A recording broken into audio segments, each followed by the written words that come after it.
نحمدہ و نصلی علی رسولہ الکریم اما بعد اعوذ باللہ من الشیطان الرجیم بسم اللہ الرحمن الرحیم السلام علیکم ورحمۃ اللہ وبرکاتہ۔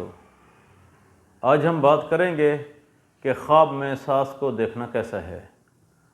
علامہ ابن سیرین رحمۃ اللہ علیہ نے فرمایا ہے کہ خواب میں ساس کو دیکھنا عموماً گھر کے معاملات میں نصیحت، ذمہ داری یا آزمائش کی طرف اشارہ ہے۔ اگر کوئی شادی شدہ لڑکی خواب میں دیکھے کہ وہ اپنی ساس کو خوش دیکھتی ہے، پیار سے بات کرتے ہوئے دیکھتی ہے، تو دلیل ہے خواب دیکھنے والی لڑکی اپنے شوہر کے گھر میں عزت اور سکون کے ساتھ زندگی گزارے گی۔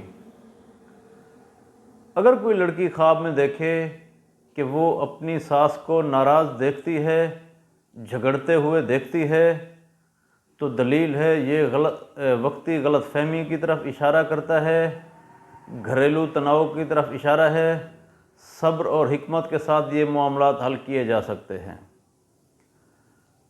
اگر شادی شدہ لڑکی خواب میں دیکھے کہ اس کی ساس نے اس کو کوئی تحفہ دیا ہے، تو دلیل ہے خواب دیکھنے والی لڑکی کے رزق میں اضافہ ہوگا، خوشخبری یا کسی فائدے کی علامت ہے۔ اگر کوئی لڑکا خواب میں دیکھے کہ اس کی ساس نے اس کو دعا دی ہے یا اس سے خوش ہوئی ہے، تو دلیل ہے خواب دیکھنے والے لڑکے کے کاروبار میں یا ملازمت میں برکت ہوگی، بیوی کے ساتھ تعلقات مضبوط ہوں گے۔ اگر کوئی لڑکا خواب میں دیکھے کہ اس کی ساس اس سے ناراض ہے، تو دلیل ہے خواب دیکھنے والا لڑکا بیوی کے ساتھ کسی معاملے میں اس کو اہمیت نہیں دے گا، ذمہ داری کی یاد دہانی کی طرف اشارہ ہے۔ اگر کوئی شخص خواب میں دیکھے کہ اس کی ساس بیمار ہے، تو دلیل ہے خواب دیکھنے والے شخص کو سسرال کے معاملات میں فکر ہوگی یا کسی رشتے میں کمزوری کی طرف اشارہ ہے۔ ایسے شخص کو چاہیے کہ وہ صدقہ دے۔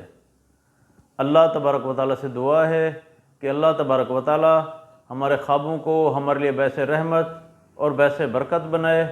السلام علیکم ورحمۃ اللہ وبرکاتہ۔